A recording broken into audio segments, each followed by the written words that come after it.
Tu peux me... Tu sais 500 personnes. 500, mais vous êtes déjà 500 sur ce live. Vous êtes presque... Avant qu'on aille voir l'arrière de la scène, on va d'abord voir les vieilles folies bergères. Regarde. Quand j'étais danseuse de revue, je portais ça avant.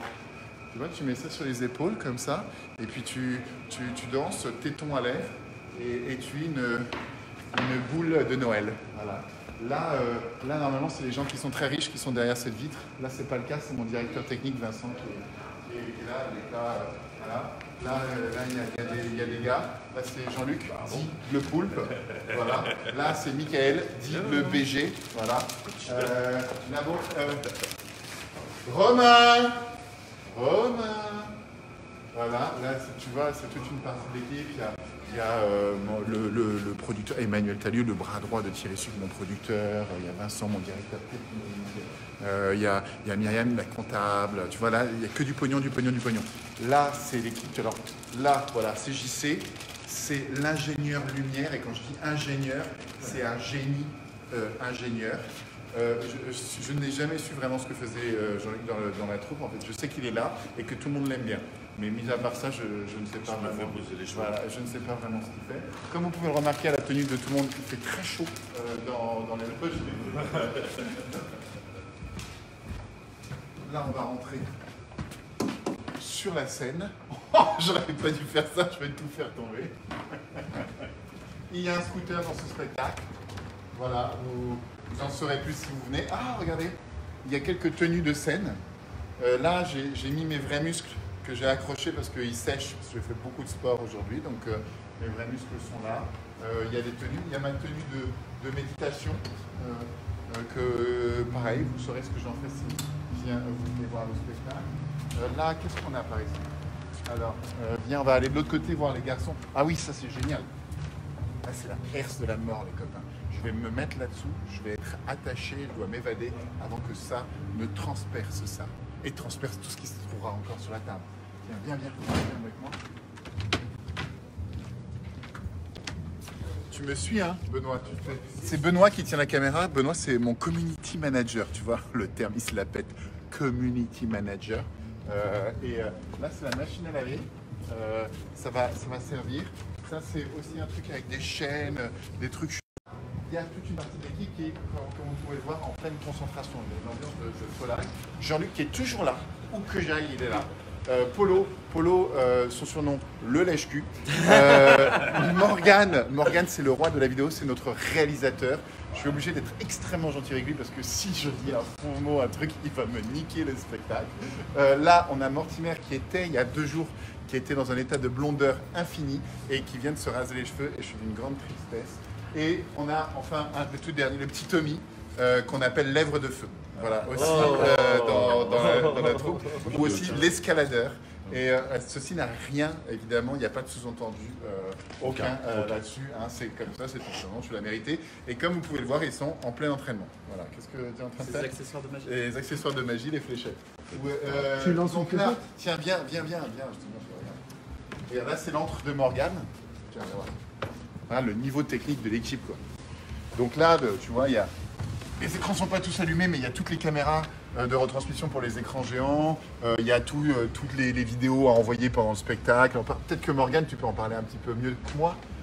Qu'est-ce que c'est que tout ça, Morgane? Assieds-toi, s'il te plaît, et fais-nous découvrir ton tableau de bord. Tableau de bord, ouais. On a la partie réalisation ici, ce qui gère toutes les caméras. Et ensuite, là, ça gère les caméras robots. J'ai 2 caméras tourelles sur le spectacle. Et ça, c'est le média serveur. Donc ça, c'est mon média serveur principal. Ça, c'est mon secours. Au cas où celui-là plante, j'ai toujours un secours. Et puis voilà, quoi. Voilà. Et comme vous pouvez le remarquer, il manque des bras. C'est ça. Et évidemment, il y a Tom qui est dans la salle et qui est aussi cadreur live et qui lui envoie un film, lui qui a la caméra live. Voilà. Et donc, tu es le boss en fait de Tom. C'était un peu ta bitch, Tom. On peut le dire, Tom. Lève le feu. Qui était un peu ça. Alors, on se fait un petit. Il est où la Je suis très mauvais. Il faut viser. Là? Ok, c'est parti. Yes. Il faut quoi, faire du noir? Non, il faut viser le centre en fait. Ah. Voilà. C'est pas la folie, mais on fait ce qu'on peut. Ah, ok. Venez, on va continuer. On va continuer cette petite visite. Alors, viens par ici. Viens, mon poulet. Donc, il y a une première partie ce soir. C'est Capucine, qui a gagné la France un incroyable talent l'année dernière, en fait, 2 ans maintenant, qui fait la première partie. Ça, c'est Patrick. Patrick, c'est donc un des régisseurs plateau. Il s'appelle Patate Rock. C'est son Des patates et du rock. Des patates et du rock. Voilà, Patate Rock. Et regardez, il a Footix sur son t-shirt. Le mec est né en 1958. Bien. Alors, et bien sûr, il y a Michel Drucker qui participe au spectacle tous les soirs. Ça va, Michel? Magnifique. Ça va, super. Magnifique, magnifique, Eric Antoine, magnifique. À toute, Michel. Alors, maintenant, on va monter dans les loges. Les loges des feux bergères qui sont magnifiques. Venez, les copains. Suivez-moi. Donc là, dans toutes les salles de plus de 2000 places, il y a toujours un docteur. Et là, c'est le vrai cabinet du docteur. Comme vous pouvez le voir, le docteur aime beaucoup les danseuses. C'est assez inquiétant. Hein. C'est un docteur qui mérite peut-être un petit hashtag. Hashtag MeTooDocteur. Bien. Et là, on y va. On monte. Découvrir tout ça. Si évidemment vous avez besoin d'un tuyau d'arrosage, sachez que au Folies Bergères, on en a un. Hein, il y a un vrai tuyau. On a de bon débit. Je vais dans la loge numéro 1, la loge du boss. Venez, venez. Voilà, voilà. Donc là, il y a la loge de Thierry Sucre, mon producteur, mais qui n'est pas encore arrivé. Là, c'est Nathalie. Nathalie, c'est l'habilleuse, c'est un petit peu la maman de toute l'équipe, la meilleure amie, la confidente, la psychothérapeute, la coiffeuse, la maquilleuse. En fait, c'est Shiva. Voilà, Nathalie, on peut le dire, c'est Shiva. Et en plus, regarde, tu as vu la dextérité physique qu'elle a? Ça danse, ça fait des vagues. Là, c'est Romain, c'est mon Dirtec, c'est le boss. Sauf qu'il a un gros souci, c'est qu'il est gentil. Donc, personne ne le respecte. Et ça, c'est vraiment problématique. C'est con d'être boss et en même temps, moi aussi je suis gentil, donc personne ne nous respecte ni l'un ni l'autre. Moralité, on a une troupe qui part complètement en couille. Est-ce que tu veux rajouter un mot, Romain? Non, tout va bien. C'est ce que je viens de dire est juste? C'est vrai. Juste. Et il est très à l'aise à la caméra. Là, tu vois, en fait, je te fais le parcours. C'est-à-dire que là, il y a des premiers amis qui peuvent s'arrêter. Tu vois, voilà. Là, les bancs, les gens attendent, comme ça, dans un manège. Là, ça commence à être des amis vraiment très proches, avec qui on peut partager des virus. Et alors là, vraiment, tu rentres dans la partie loge. Là, ça y est, c'est ma loge. Tu vois, il y a écrit Eric. Eric, là, c'est moi. Il y a des fleurs. Il y a des gens qui ont amené des fleurs. C'est trop gentil. Il y a des fleurs partout. Il y a de la musique. Voilà. Là, c'est la deuxième partie de la loge. Voilà. Et la dernière partie, si jamais il y en a un de vous qui a envie d'un petit besoin pressant, ben voilà, la partie la plus importante de la loge de tous les artistes avant un spectacle. Alors, tiens, on va prendre l'iPad.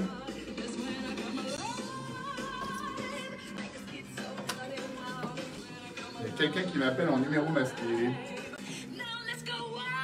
Alors, qu'est-ce qu'on va faire? Vous pouvez vous allonger pour la thérapie. Je me mets là? Ouais. Allez. Alors, apparemment, vous m'avez envoyé des questions qu'on m'a renvoyées par mail. Et je dois répondre à ces questions. Donc, c'est toi, mon Benoît, qui me les a envoyées? Ouais. C'est ça. Benoît Fonteurs, question Facebook Live. Alors, donc voici vos questions, les copains. Première question. Quelle est ton opinion sur tes fans? Cela te dérange-t-il qu'ils t'approchent? T'es le meilleur. Bien. Déjà, je voulais souligner que la fin de cette question n'est pas une question, c'est une affirmation. Et je trouve, just for myself, Miss 7, que tu as très bon goût. Quelle est ton opinion sur tes fans? J'ai envie de dire, comme sur chaque être humain, ça dépend du fan. C'est-à-dire que vous êtes tous différents. Donc, à chaque fois que je parle avec un fan qui vient me dire, qui me dit « Oh, je suis fan et tout ça », bon, bah, si tu as une bonne hygiène dentaire, je t'apprécie. Maintenant, avec les masques, c'est moins important. Avec le masque, on peut se parler de proches, même avec une hygiène dentaire médiocre. Mais très important, l'hygiène dentaire. Et puis, cela te dérange-t-il qu'il t'approche? Pareil, en fonction de l'hygiène dentaire. J'ai envie de te dire, si l'hygiène dentaire est bonne, approchez-moi, il n'y a pas de souci. Non, mais évidemment, je suis toujours très touché quand les gens me soutiennent. C'est magnifique de voir toutes ces pages, Insta, Facebook, Twitter, de tous les fans qui me soutiennent, qui relaient les informations, qui font savoir à tout le monde ce que je fais et tout. C'est tellement important parce qu'un artiste, on nourrit sa famille comme ça. Donc, je suis toujours très reconnaissant. Donc, à chaque fois qu'un fan m'approche, je lui dis merci, merci poto, merci potesse. Voilà. Et les fans qui m'ont approché, vous le savez, je dis merci poto, merci potesse. Même après 14 heures de boulot, même crevé, même dégueulasse, même avec une hygiène dentaire médiocre. Alors, qui est l'interprète de la musique du magnifique et poétique dernier numéro? Alors, le dernier numéro, c'est un numéro entre cinéma, hologramme et grande illusion. Et c'est l'interprète, on est aussi l'auteur, c'est Thomas Fetterman, T-O-M-A, Fetterman. Il est le créateur de plusieurs groupes, dont la Caravane Passe, avec qui j'ai joué pendant très longtemps, que j'aime beaucoup, mais aussi le Soviet Suprême. Enfin, je vous laisse googliser Thomas Fetterman et vous allez trouver un paquet de ses titres. Il fait partie aussi d'un trio qui s'appelle le Frère Trio. Enfin, c'est Tsiganine Rock, c'est très bon. Donc, il y a Bichella. On lui a dit, tu peux poser des questions à Éric-Antoine. Et sa question, c'est, est-ce qu'on pourra parler avec Éric-Antoine? C'est la logique. Oui, donc oui, non, on ne peut pas se parler parce qu'on n'est pas en Zoom, mais les questions que tu poses, tu vois, c'est vraiment moi qui les reçois. Donc oui, absolument. Si par exemple sur mon site, il y a écrit, posez-moi des questions, en effet, tu peux me poser des questions. J'espère qu'il va bien, cette personne. Elle va bien, cette personne, j'espère bien. Suzy Mills 008. Salut Eric. Être humoriste. Gros bisous. Alors, en fait, je pense pas, il y a eu un âge où je me suis dit, je veux être humoriste, mais comme tout le monde se foutait de ma gueule tout le temps, toute ma vie, et que tout le monde se foutait de moi, donc je me suis dit, quitte à faire rire tout le monde, autant qu'il le paye. Voilà, comme ça c'est plus rentable. Donc, donc j'ai pas d'âge. Je sais à quel âge j'ai commencé la magie, très clairement, je me souviens, à 13 ans, j'ai commencé la magie. Et l'âge où j'y ai vraiment mis de l'humour, je crois où mon écriture a été vers l'humour, ça a été dès le début quasiment, mais à 18 ans, il y a eu quelque chose 18-19 ans, il y a eu quelque chose qui s'est vraiment affiné. Donc voilà. Voilà les copains. Alors, My Life Suzy. C'est quoi la définition de l'enfance pour toi? Oh, c'est une belle question ça. L'enfance, c'est l'âge où on pense que tout est possible. Par exemple, l'adolescence, c'est l'âge où on pense que rien n'est possible. Enfin, ça dépend des ados, il y en a quand même. Après, le monde adulte, c'est le moment où tu penses que... Enfin, ou plutôt tu fais ton possible. Et moi, ce que j'aimerais, c'est qu'on crée l'impossible ensemble. Donc, en fait, pour moi, le bonheur, c'est ça, c'est de se rappeler que même l'impossible paraissait possible quand on est jeune, et de le rendre réel quand on a les moyens de le rendre réel. C'est-à-dire adulte avec une pensée un peu plus complexe, avec un peu plus de force, un peu plus de moyens, un peu plus de liberté, d'indépendance. Donc l'enfance, c'est ça. C'est le moment du possible. C'est le moment où il y a beaucoup moins de limites. C'est le moment où tu cours là-bas parce que tu as envie de courir là-bas, pas parce que tu es à la bourre. C'est le moment où, de la curiosité, où tu te poses n'importe quelle question et où les questions ne paraissent pas bêtes. Et aucune question n'est bête. C'est un moment... pour moi, c'est ça la définition de l'enfance. Ouais. C'est cette notion d'impossible possible. Et en tant que magicien, évidemment, j'ai voulu rester un enfant, donc en rendant l'impossible possible. Il faut que je fasse gaffe parce que dans quelques minutes, il y a Capucine qui va être en première partie, Capucine, le Capucine qui arrive. Donc il va falloir que je l'annonce. Donc je réponds encore à quelques questions et puis après je descends pour annoncer Capucine et je vais vous laisser, puis j'espère que vous viendrez voir le spectacle. Alors, Mélane Jumeline, combien de temps pour réaliser ce spectacle? Je suis venu te voir en tant que secouriste. Alors, bravo pour ce choix de métier. Petit problème sur ton orthographe quand même. Et combien de temps pour réaliser? Ça m'a pris 3 ans. En réalité, c'est 2 ans de travail parce que j'aurais dû commencer l'année dernière, mais cette année, j'ai continué à beaucoup travailler. Donc, c'est à peu près 2 à 3 ans d'écriture, de travail, de répétition pour vraiment accoucher d'un spectacle de bonne qualité en tout cas. Pourquoi Grandis un peu comme titre et pas un autre? Tu as eu des hésitations pour le titre? Eh bien, pas trop cette fois-ci. Beaucoup de mes spectacles, j'ai longtemps hésité, pas celui-là. Grandis un peu, ça m'est apparu tout de suite parce que c'est cette phrase que les parents disent aux enfants, que je déteste. Allez, grandis un peu, comme si c'était important de comprendre, de tout faire. Non, être enfant, c'est comme ça. Et en même temps, grandir un peu, c'est grandir un peu aussi à l'intérieur. Et je trouve que, tu vois, dans cette dizaine qui est ma quarantaine, c'est un moment un peu de crise d'adolescence aussi, la crise de la quarantaine.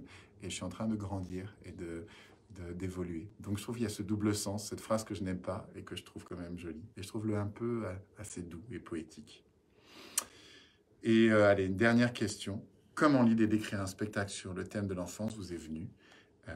Eh bien, c'est mon dada depuis toujours. Je suis absolument convaincu qu'il faut écouter l'enfant intérieur. Il y a une histoire que j'adore de Picasso qui va visiter une école primaire et l'institutrice lui dit « Regardez, maître, il dessine comme vous ».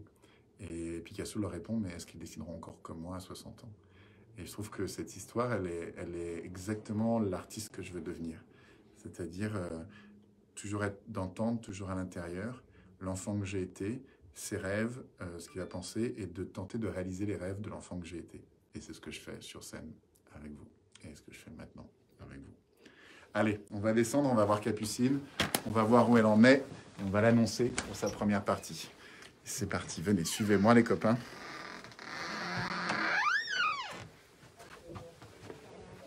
Alors, elle en est où, Capu? Bah écoute, je venais te voir un sujet. Ouais. Je pense qu'on va y aller à 5, parce qu'il y a Ouais. quand même demi-salle pour elle pour le moment. Donc, Oui, voilà. on va attendre. Tu fais son annonce, Oui. tu la présentes, c'est Ouais, ça? absolument. Écoute, on Elle a, est où? Elle est en loge, là? là, elle se balade un peu, doit être en bas maintenant. Ok, très On bien. a 5 minutes. Ok, parfait. Et Romane est là? Oui, elle doit fumer sur la terrasse Ok, très bien. de la 10. Bon, ok, très bien. Tu rappelleras les dates et les enfants. Alors, les copains, donc là, je vais bientôt vous laisser parce que je vais annoncer Capucine, le spectacle va démarrer. Je joue tous les jeudis, vendredis, samedis, dimanches aux Folies Bergères et j'y suis jusqu'à mi-janvier. Voilà, je vous attends. Le samedi et le dimanche, je fais même des après-midi. Donc, vous pouvez venir en famille. Allez, venez, avant qu'on dise au revoir. On va voir Capu. Il y a un peu qui seront tes avant-premières. Et les premières parties, il y aura Capucine, le Capucine que vous connaissez, qui a gagné Incroyable Talent, tout ça. Il y aura Valentin Reiner, qui était mon Golden Buzzer et qui a fait 2e l'année où Capucine a gagné. Il y a une chanteuse qui s'appelle Romane, que je vous conseille de découvrir. Il va y avoir les Frères Coll, des numéros complètement délirants de batterie, de jonglerie et tout ça. Et mon vieux poteau de première partie de mes démarrages, qui s'appelle Arnaud Cosson, que vous connaissez aussi sans doute, qui est humoriste, qui a fait un paquet de salles, qui était en demande qu'à en rire et qui viendra un peu à la fin au mois de janvier. Voilà. Bon, vous avez vu Capu ou pas? Non. Elle est passée en costume.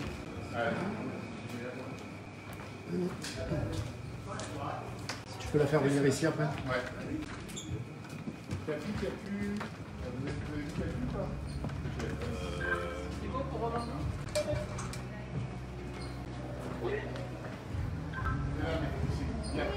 Viens, on va dire bonjour, on va faire un petit live 5, c'est bon?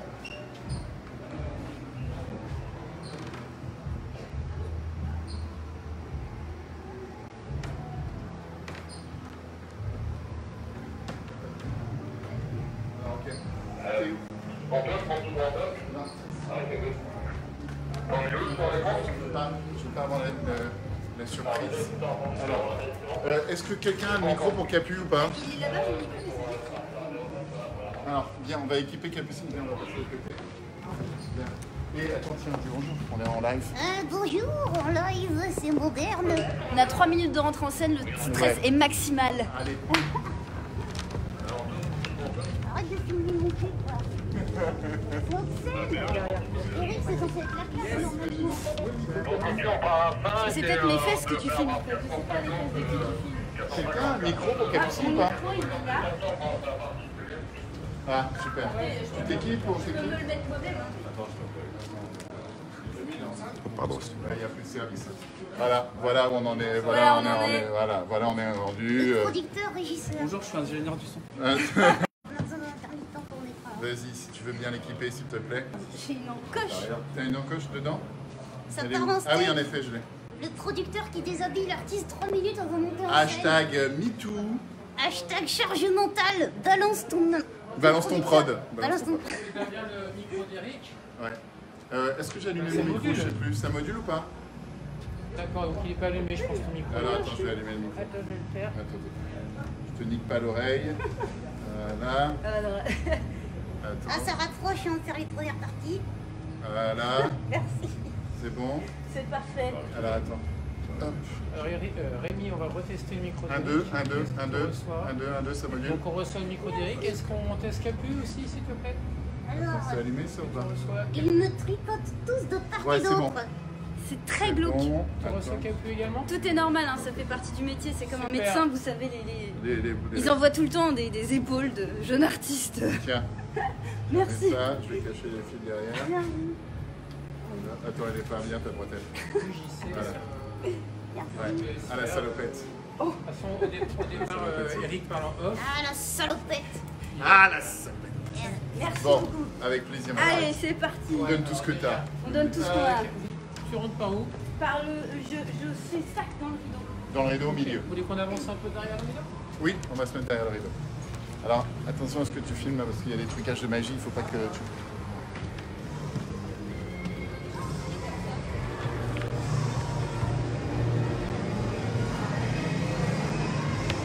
Voilà, comme ça.